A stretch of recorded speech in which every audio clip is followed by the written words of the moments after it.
بعد ما عرفنا ان قانون التصالح في بعض مخالفات البناء الجديد خلاص صدر وتم العمل بيه، عايزين نعرف بقى احنا هندفع فلوس قد ايه. يعني انا لو عايزه اقدم طلب تصالح عايزه ادفع، اعرف الفلوس اللي انا هدفعها قد ايه.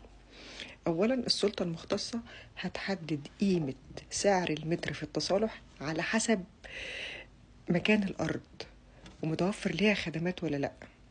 طبعا اللي باني مخالف على المشاية مش زي اللي باني مخالف في شارع عندنا، دي بلدي أحسن ناس. المستوى العمراني والحضاري للمنطقة هيختلف في تحديد سعر المتر، وعلى كل حال أقل سعر للمتر هيبقى 50 جنيه، وأقصى سعر هيبقى 2500 جنيه للمتر.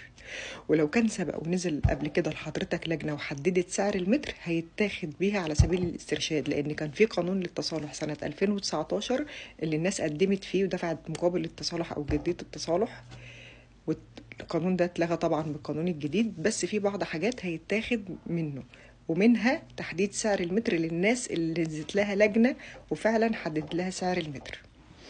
طب طريقة السداد بقى هتبقى ازاي؟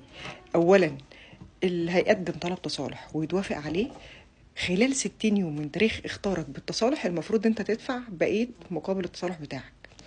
وطبعا السيد رئيس مجلس الوزراء عامل لكم اوفر كده، اللي هيدفع مبلغ التصالح كله فوري أول ما يتبعت له الإخطار ده هيتعمل له خصم 25% من إجمالي قيمة التصالح. يعني لو قيمة التصالح بتاعتك 100,000 جنيه هتدفع 75,000 جنيه بس.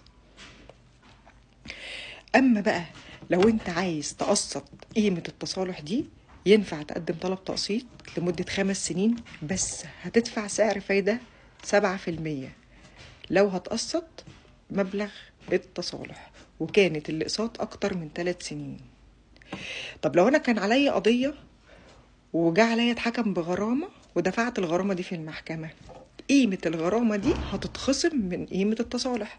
لو انت دفعت مقابل جديد التصالح في القانون القديم هتتخصم من مقابل التصالح الجديد. اي فلوس انت دفعتها خاصة بالمبنى المخالف اللي انت عملت عليه التصالح بس بورق رسمي لجهة حكومية، سواء كان جديد تصالح في القانون القديم او غرامة للمحكمة، هتتخصم منها.